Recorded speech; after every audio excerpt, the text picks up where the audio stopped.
Hello Libra, Sun, Moon, Rising, and Venus signs. Kamusta kayo? Sana po nasa mabuti kayong kalagayan. Welcome back po sa Star Tarot. Kung bago kayo dito, welcome din kayo. Thank you sa inyong support. I truly appreciate it. God bless you all, Libra. Una mensahe ninyo, whale, great worry over nothing. No? Sobra kayong nag-worry about something dito, pero sinasabi ng spirit sa inyo dito na this is nothing, no? Nag-worry kayo about something na hindi naman kailangan. Nag-worry kayo about something na parang lost, waste of energy ninyo, waste of time, dahil hindi naman kailangan. Victory in some endeavor. Ayan ang dapat ninyong pagfokusan sa ngayon, Libra. Meron kayong success. You are going to be victorious about something. Kung ano man itong pinagtatrabahuan ninyo sa ngayon, ano? Your hard work is going to pay off na kasi magtatagumpay na kayo. We have lightning, control your anger or you will be sorry. Ayan. So, isang tabi muna yung galit, isang tabi muna kung ano man itong intense emotion na ito, no? Na galit. Isang tabi nyo muna. Otherwise, kayo lang din naman mahihirapan dyan. Kayo lang din naman na masasaktan in the end. Kayo lang din na ma-stress. Okay?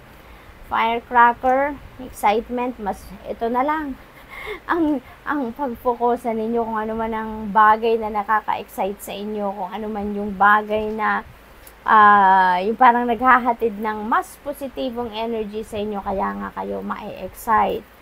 Diyan na lang kayo mag-focus at kung kinakailangan mag-chill muna kayo. Carefree time ngayon, no? Wag na kayong mag-worry, wag na kayong magagalit. You know, chill muna, Libra. Mag-relax muna kayo. Maghingang malalim muna kayo, okay?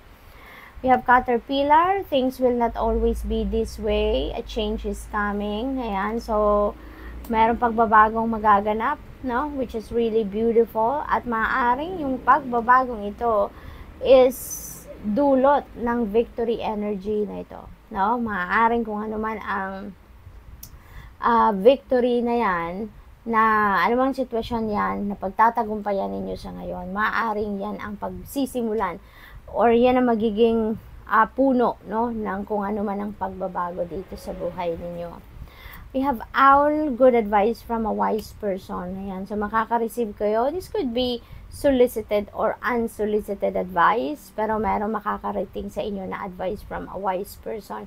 Yung wise person na to, maaaring ano na siya, emotionally matured person, maaring kaibigan ninyo, magulang ninyo, or mentor ninyo, and maaring this is a person of wisdom. Marami na tong alam sa buhay, marami na tong pinagdaanan sa buhay, no? Reconciliation, may pagbabate, no? Dito, between you and another person. Siguro meron kayong kagalit, meron kayong hindi pagkakaintindihan with another person. Kaya siguro panahon na para mag-reconcile kayo. Meron kayong pag-uusapan dito na masinsinan at you know, maaaring dyan ninyo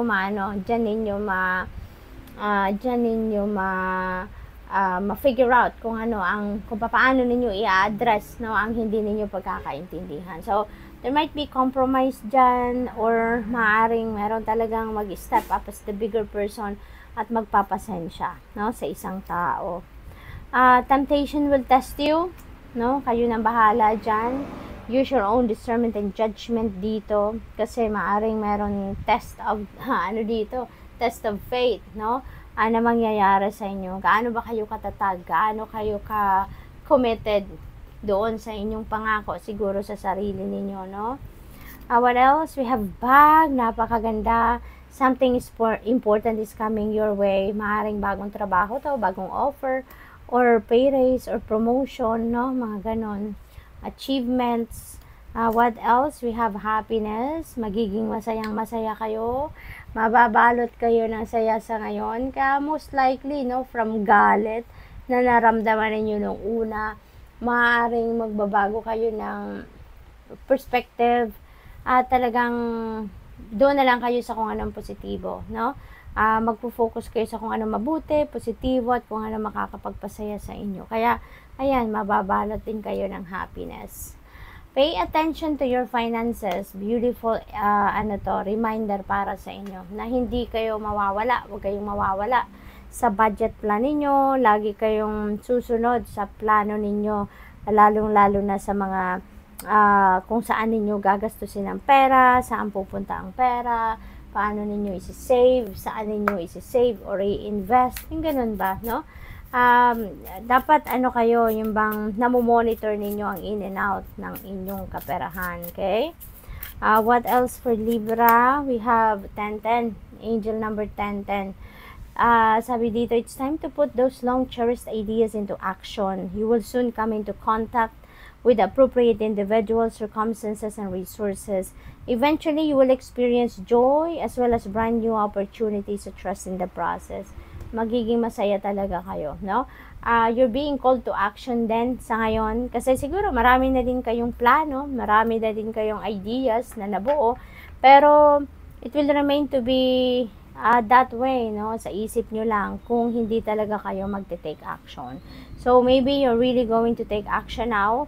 Anyways, sabi dito, you will soon come in contact with appropriate individuals. So, pag nagsimula na kayo, pag nakita na ng universe na nag-take action na kayo, papadalhan na kayo dito ng support, no? Mga tao na kailangan ninyo or makakatulong sa inyo, mga circumstances, resources, at kung ano pa ang kailangan ninyo para ma-achieve ninyo dito, kung ano man ang gusto ninyo ma-achieve or ma-carry out ninyo kung ano man yung goal ninyo dito, no?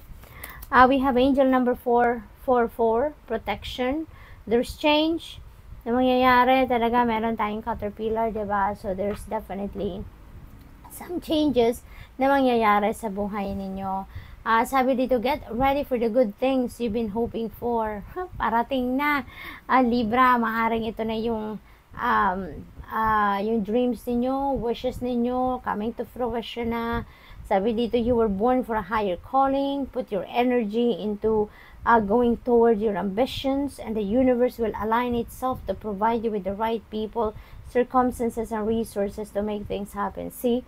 Ganon din ang sinasabi dito, no? You will soon come in contact with appropriate individual, circumstances, and resources. So, parang Libra, hinihintay na lang ng Divine Universe ngayon na magsimula kayong mag-take action at uulan. Uulan ng tulong, no? Ng suporta sa inyo. So, parang siguro matagal na ninyong plano yan, matagal na ninyong ini-envision ng mga bagay-bagay na yan, pero hindi kayo nagte-take action.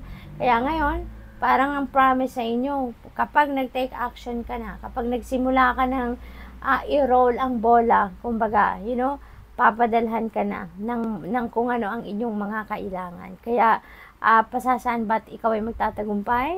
We have victory energy. Kailangan mo lang ngayon na simulan na, no, na mag-take action. So, good luck. And thank you for watching. Love and light. Namaste.